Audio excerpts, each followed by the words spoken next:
All right, day 416 of going live today.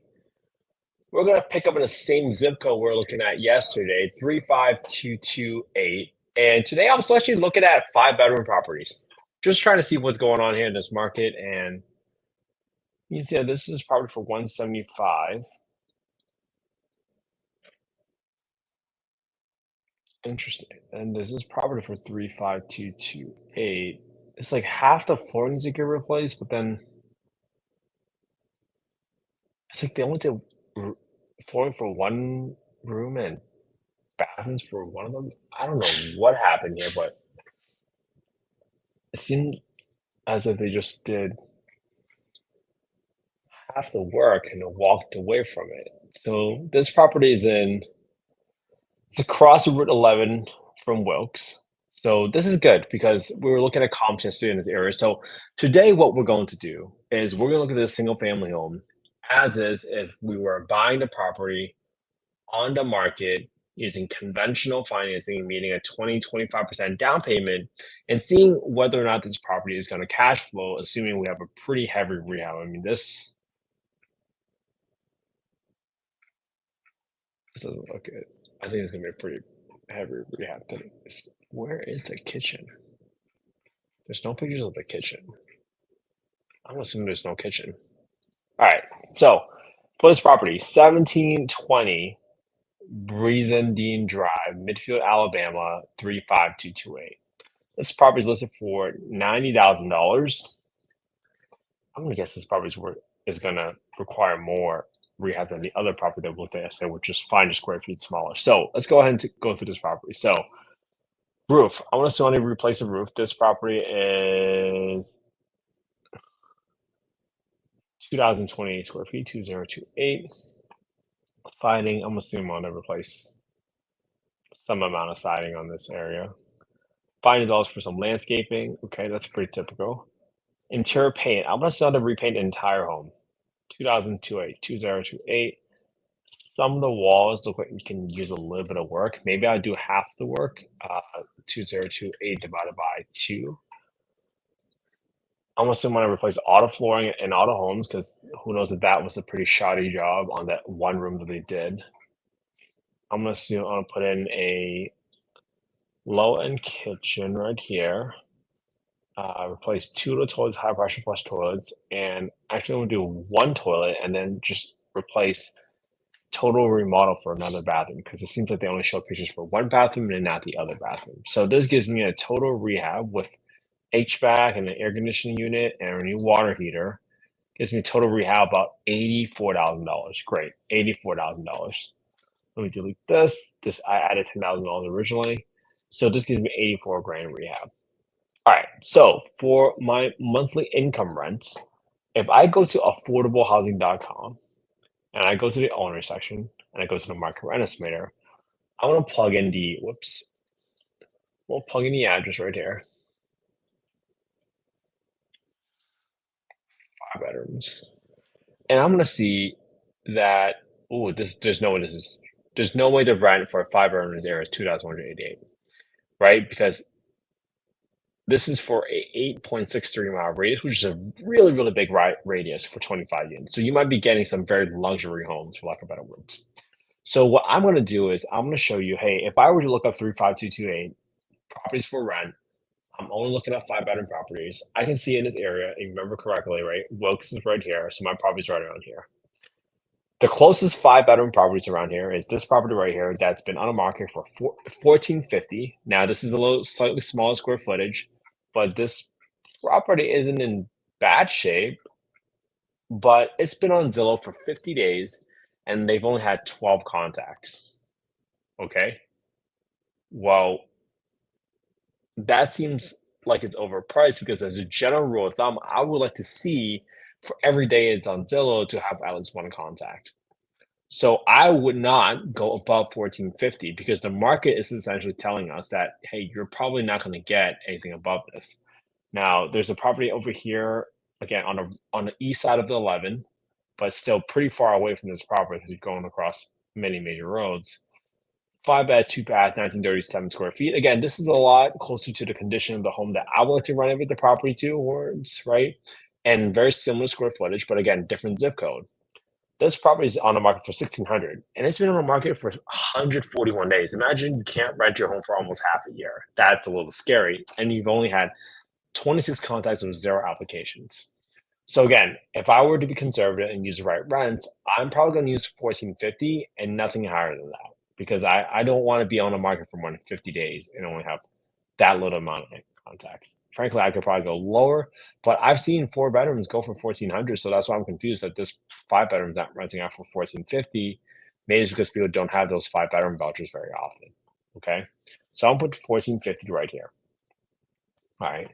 For my property taxes, I'm gonna get that right from the Redfin page, and I'm gonna put in $153, 153. And then for my insurance estimate, it says $70 right here. So I'm going to do equals 70 times 1.2. So I'm adding a 20% premium onto what it estimates as a primary insurance, a primary residence property for insurance purposes, right? If you use it as an investment property, typically insurance companies view your property as a riskier asset. So they're going to charge you a higher premium. All right. So the next thing I'm going to do is put aside 10% of my rents every single month for maintenance. This is for future capital expenditures, meaning we know the roof is going to get replaced at some point, right? We're replacing it now, so it might be 20 years from now before we get another roof replacement, unless there's a big storm or something. But I just got a bill for $15,000 to replace a roof at a property in Scottsdale.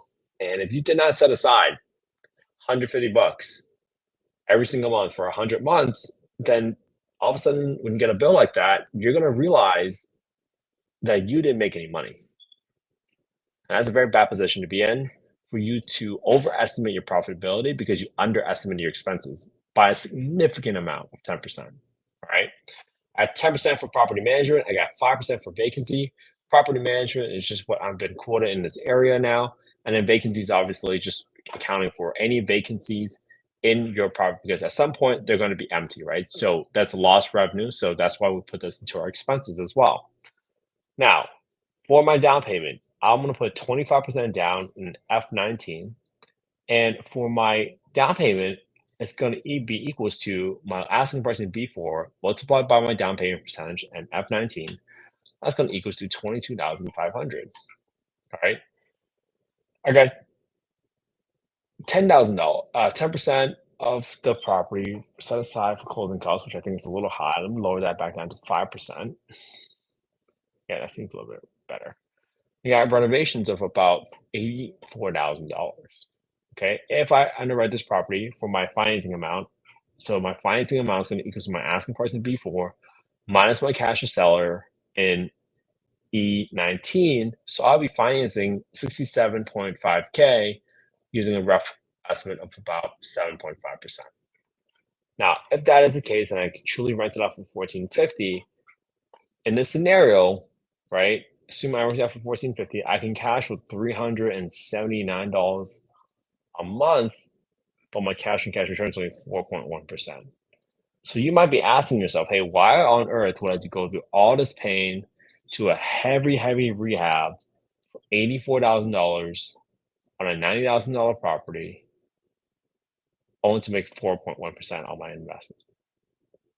Right? Obviously, this excludes appreciation, but appreciation is speculative, right? Sometimes you can't predict whether the market's going to go up and down. But 4.1%, you might be better off buying a 10-year treasury bond yield, right? That's the risk-free rate because technically you don't have to really do any work. And in general, people have an assumption that the federal government will never default on their debt because it's the federal government. So in that sense, it doesn't make sense, right? But again, this is not an investment advice. We're not soliciting any investments on this call. We're simply showing you the work that we do every single day to try to figure out whether or not a property makes sense as a long-term rental. Now, does that mean 10% is the magic number? No. Some people might just simply choose, hey, let me go buy this property for $1 million. And if it breaks even on a cash flow perspective, then that's all I care about because I'm banking on that property going up 5% every single year. And that might be $50,000 a year on a $1 million property. But again, that's very speculative. That's why you have to understand what your risk appetite is, what's your goal ultimately, and what's your diversification strategy, right? So let's do another scenario. Let's see what happens, right? And this is how you want to go about it. Because for every property, there should be a price or a set of terms that makes it a deal, right? If you lower this asking price to, let's say, $40,000, now you're at 8%. Let's say you go down to $30,000. Now you're 9%. And let's say you're at $20,000. Okay, now if your target return was 10%, well, now you know, hey, maybe I should just go offer $20,000 for this property. Now, might that person reject you and laugh in your face? Yeah, maybe, but at least you know what the price is that you're willing to settle for, right? Again, assuming everything else stay constant, you're able to rent this property out for $1,450, and you're able to cash flow $745 a month because you spent all this money in cash just to get to 10% cash return. Okay. Now, obviously, if you go in here and all of a sudden you realize that, hey, I need another $10,000 for the repairs, it just knocked it down by another percent, right? So now you say, well, now you can go to the seller and say, hey, I can't give you 20 grand anymore, and now it has to be 10 grand because my rehab went up another 10 grand, right? And that's how you keep the emotions out of the deal and stay objective to what your criteria is. Especially if you say, I don't want to settle in for anything under 10% cash return, right? That's purely your prerogative, your risk appetite, and your goal, right? Doesn't mean that's the right number. But again, the whole point of this is for you to, one, learn how to play with different levers in a deal to figure out what needs to happen for you to objectively meet your deal criteria. So my hope is this. I hope you copy my homework, right? Look at the same deal I analyzed today using the same spreadsheet. If you guys want to copy the spreadsheet, just go to affordablehousing.io, go to the Get Deal Analysis tool, putting your name, your email, your phone number. That's the fastest way for you guys to get a copy of the spreadsheet. And I hope you copy my homework. All right. So just a quick update on the YouTube channel. We got a new podcast alert. If you want to learn from a guy, one of like probably 25 tax exempt attorneys with experience working with nonprofits, tax exempt organizations in the United States, and how he has helped. He must have closed like 300 or 350 plus real estate development deals. This is a gentleman that you really want to learn from. Check out Michael Ian on a podcast, youtube.com/@Kent_HE. Learn about how people put together these deals. Learn about the financing products that are out there, not just for your typical 20% single family homes, but learn from someone that has helped put together multi-million-dollar deals. This goes to tens of millions and hundreds of millions of dollars. All right. Learn about HUD loans, please. Let's all upgrade our knowledge. Let's learn from folks that have been doing it for a while, because I swear this will be worth your time. All right. Have an amazing Tuesday, everybody. I'll see you all tomorrow for day 417. Have a good one, everybody. I'll see you all tomorrow.